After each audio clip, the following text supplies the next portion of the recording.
Assalamualaikum warahmatullahi wabarakatuh. Baiklah, kami dari kelompok 2 yang beranggotakan 1. Adila, 2. Helina Azia, 3. Aulia Rahmat. Kami akan menjelaskan tentang pengendalian intern.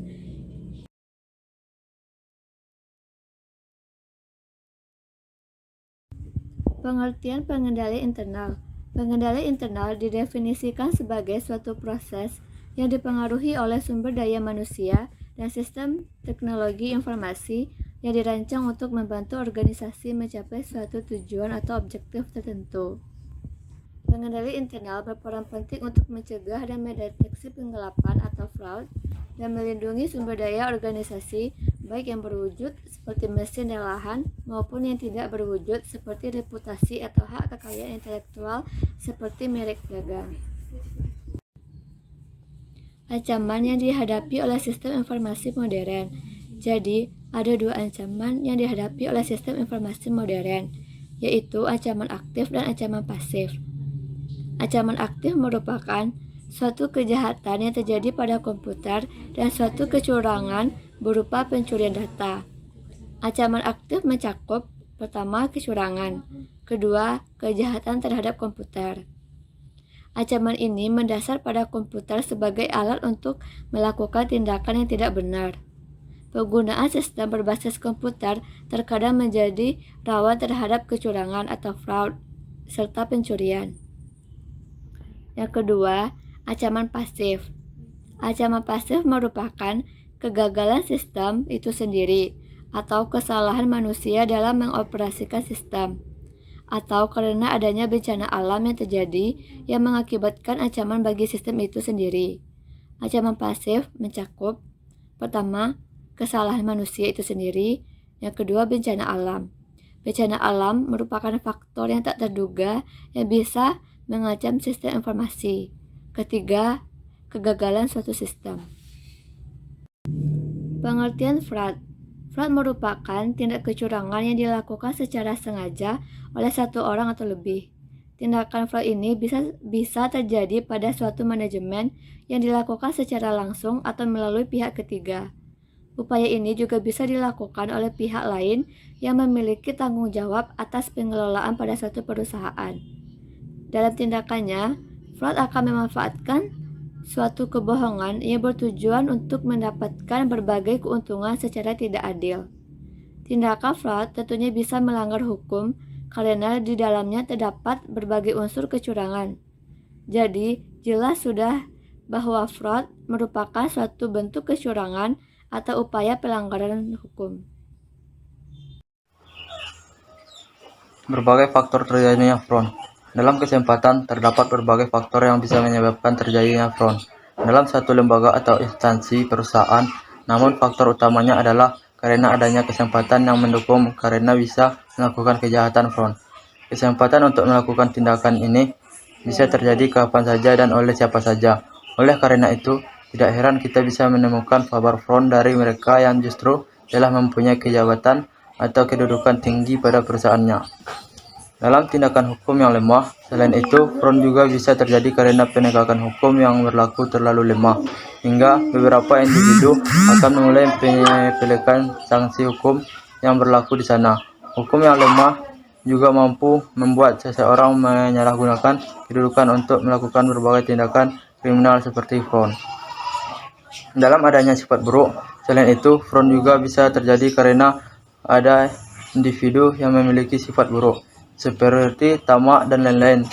Sifat tamak ini akan semakin mendorong karyawan untuk melakukan upaya fraud. Ketika adanya kesempatan, sifat yang buruk ini juga bisa membuat seseorang mencari kesempatan ataupun peluang dalam melakukan tindakan kriminal ataupun tindakan yang menyimpang lainnya.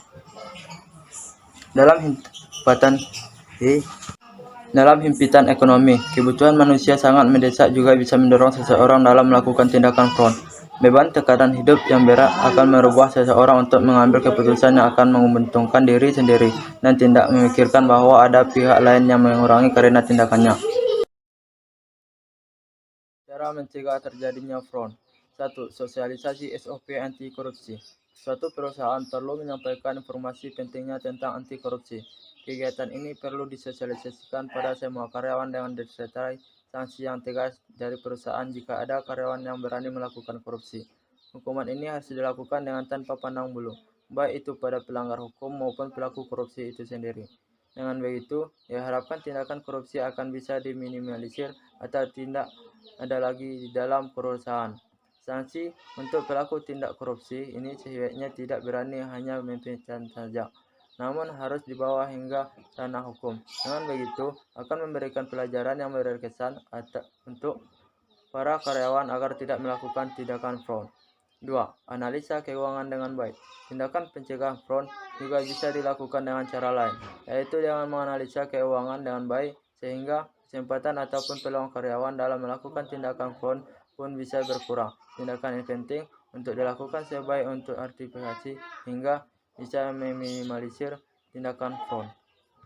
Fungsi utama dalam pengendalian internal. 1. Preventif, yaitu kegiatan pengendalian yang dilakukan untuk mencegah terjadinya suatu permasalahan dari suatu proses bisnis. Atau dengan kata lain, pengendalian yang dilakukan sebelum masalah timbul. Kegiatan pengendalian ini relatif murah jika dibandingkan kedua tipe pengendalian lainnya. Contoh pengendalian preventif. 1. Dibuatnya standar operasional prosedur untuk suatu kegiatan entitas. 2. Dibuatnya pemisahan fungsi dalam suatu entitas. 3. Dibuatnya rentang otorisasi dalam suatu entitas.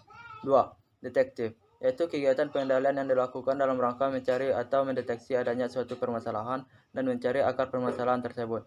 Atau dengan kata lain, pengendalian yang dilakukan di mana telah terdapat suatu permasalahan. Kegiatan pengendalian ini lebih mahal dari kegiatan pengendalian preventif. Contoh pengendalian detektif. 1. Dilakukan rekonsiliasi kas. 2. Dilaksanakan audit secara periodik.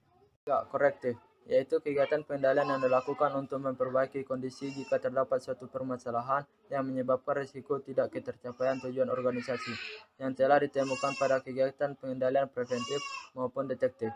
Kegiatan korektif relatif lebih mahal dari kegiatan preventif maupun detektif. Contoh kegiatan korektif dilakukan perbaikan suatu sistem informasi atas kesalahan data yang disebabkan adanya error dalam sistem informasi suatu entitas. Perbedaan kerangka pengendalian internal. COBIT, COSO, dan ERM. 1. COSO. Yang pertama, fokus pengguna utama COSO adalah manajemen. Yang kedua, sudut pandang atas internal kontrolnya adalah kesatuan beberapa proses secara umum. Yang ketiga, tujuan dalam internal contohnya adalah pengoperasian sistem yang efektif dan efisien, laporan keuangan yang andal, serta kesesuaian dengan peraturan yang berlaku. Yang keempat, komponen atau domain yang dituju COSO adalah pengendalian atas lingkungan, manajemen risiko, pengawasan, serta pengendalian atas aktivitas informasi dan komunikasi. Yang kelima, fokus pengendalian COSO adalah keseruan entitas. Yang keenam, evaluasi atas internal control adalah ditujukan atas seberapa efektif pengendalian tersebut diterapkan dalam poin waktu tertentu. 2. COBIT. Yang pertama, fokus pengguna utama COBIT adalah manajemen, operator, auditor, sistem informasi. Yang kedua, sudut pandang atas internal kontrolnya adalah kesatuan beberapa proses yang terdiri atas kebijakan, prosedur, penerapan, serta struktur organisasi. Yang ketiga, tujuan dalam internal contohnya adalah pengoperasian sistem yang efektif dan efisien, kerahasiaan, kesatuan, dan ketersediaan informasi yang dilengkapi dengan sistem pelaporan keuangan yang andal, disesuaikan dengan peraturan yang berlaku.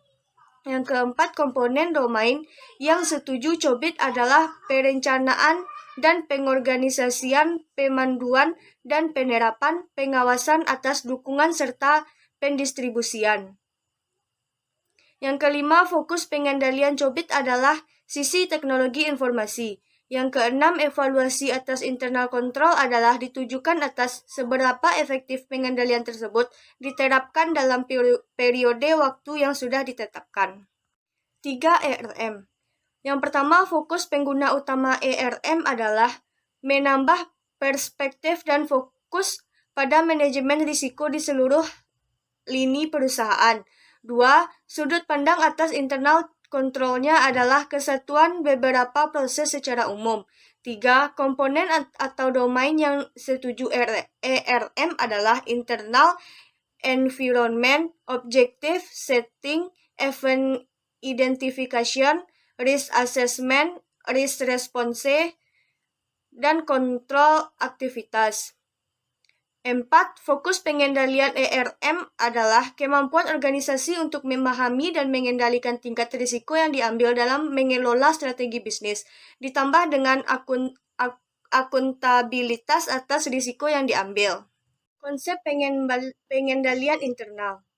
1. Keamanan atau security. Akses fisik maupun logis terhadap sistem dan data di dalamnya dikendalikan secara terbatas untuk pengguna yang sah.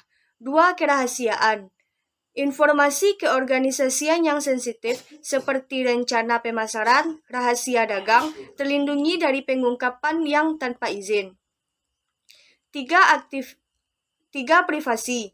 Informasi pribadi tentang pelanggan, pegawai, pemasok atau rekan kerja hanya dikumpulkan, digunakan, diungkapkan, dan dikelola sesuai dengan kepatuhan terhadap kebijakan internal dan persyaratan peraturan eksternal, serta terlindungi dari pengungkapan yang tanpa izin. 4. Integritas pemrosesan. Data diproses secara akurat, lengkap, tepat waktu, dan hanya dengan otorisasi yang sesuai. 5. Ketersediaan. Sistem dan informasinya tersedia untuk memenuhi kewajiban operasional dan kontraktual. Bentuk pengendalian processing integrity.